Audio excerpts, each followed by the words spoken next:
Hi gorgeous! Today I'm showing you how to create this beautiful warm eyeshadow tutorial using the Graveyard Girl Swamp Queen palette from Tarte Cosmetics.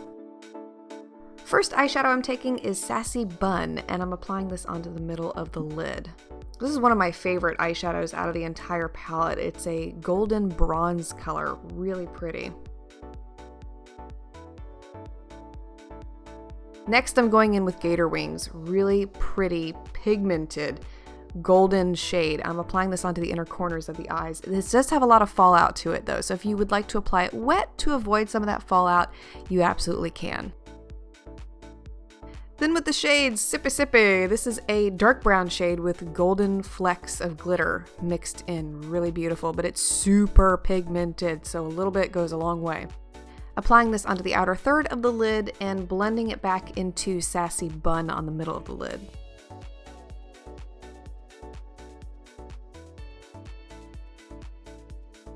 Another shade with tons of fallout, as you can see here, but we're going to clean that up later. Finally, I'm taking Sweet Tea from the palette and applying this into the crease. Another super pigmented shade. A little bit goes a long way.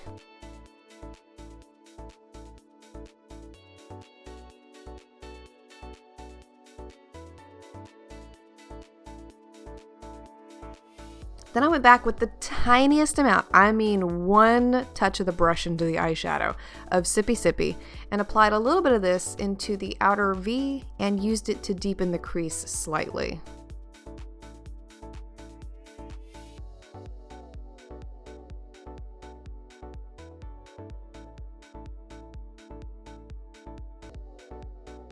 And then once everything is done, I went back with a blending shade. This is Max Blanc type, and I used that to diffuse the harsh edges and blend everything in.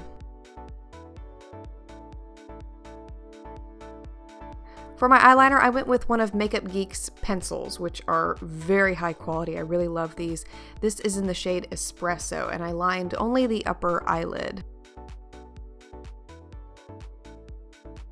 Then I took a nude eyeliner. This is the one from Rimmel ScandalEyes, and I applied that onto the lower waterline. And to clean up some of that nasty fallout, it's nasty, it's like all over my face, I'm using the Clinique Pep Start wipes and getting rid of everything that you see underneath my eyes there. And this is why I do my eyes first, face last. For my lashes, I'm using a pair of 3D synthetics from inkyminky.com. These are the style I Do. I'm doing something a little differently with these.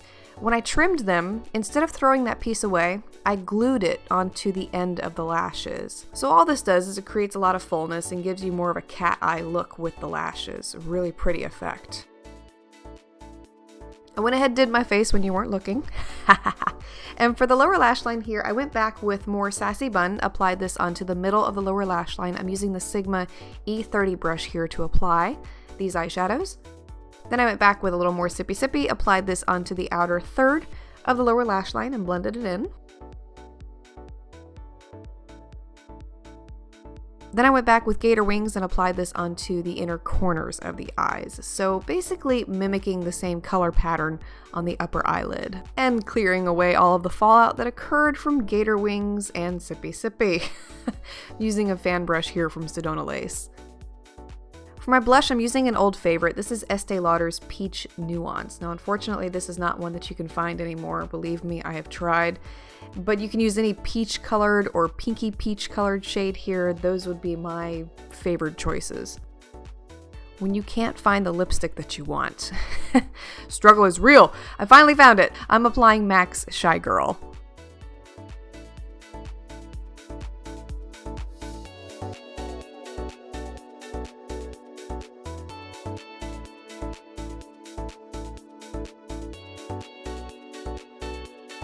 Okay, are you ready for this? There are 12 eyeshadows in the Tarte Swamp Queen palette. They also include a pretty nice brush with the palette huge mirror, so you can take this wherever you want to go. It's excellent for travel. I personally had really high expectations for this palette because every palette I've ever tried from Tarte I've absolutely loved, and I've never been disappointed in any of their eyeshadows. And the same can be said with the Swamp Queen palette in my opinion. The eyeshadows are very pigmented, you don't need much at all on your brush, and I really liked the quality of the eyeshadows in this palette. However, there's a lot of fallout with the really intense glitter shades in here, like Gator Wings, Sippy Sippy, as you may have noticed in the tutorial that I showed you today. So you have to be careful with those. And as always, I recommend doing your eyes first, face last, so that you can clear up any of that fallout. The only negative that I have about this palette, and this is personal preference, 100% hands down, is the color range. I didn't really care for it myself. Here's why. There's a lot of warm toned neutrals in here, and then there's this row of purples at the bottom. The purples are cool toned, so in my mind they don't really go with the warm toned neutrals in the palette. So you have warm and cool, and I feel like they should have all been warm or all been cool, because personally I can't wear cool toned purples. They make me look extremely sickly, and even when I tried these I was like, ain't happening. In addition to those cooler toned purples at the bottom, I didn't really care for the shade Big Baby. It doesn't show up on me at all. I find it pretty useless. And I also didn't really care for Does This Thing Really Work? That is a warmer toned pinky purple shade, but it just wasn't one that wowed me. So while I really did like the warmer toned neutrals in here, they really only make up a little over half of the palette. So I'm paying for 5 eyeshadows that I really don't like. And when you break it down like that, it's not a good value for me personally. But going back to the pigmentation quality of the eyeshadows, superb. If you've tried Tarte eyeshadows in the past and you've really liked their formulas, you would not be disappointed in the Swamp Queen palette, my personal opinion. And like I said, color preference is really going to be a personal choice. Don't go by what I'm saying, because just because I didn't like the colors doesn't mean that you won't. But I will tell you that if you're looking for a new palette to try with excellent quality eyeshadows, this is an absolutely great one. Let me know if you have tried the Swamp Queen palette, if you have any interest in picking it up, or no. Either way, I would love to hear your feedback on this palette, and if you're interested in it, I will have a couple links listed for you below on places where you can get it. I don't know if it'll be in stock because it is one that is hard to find, and it is limited edition. Thank you so much for watching. I hope you enjoyed today's tutorial. Don't forget to subscribe for more videos in the future, and I look forward to seeing you again next time.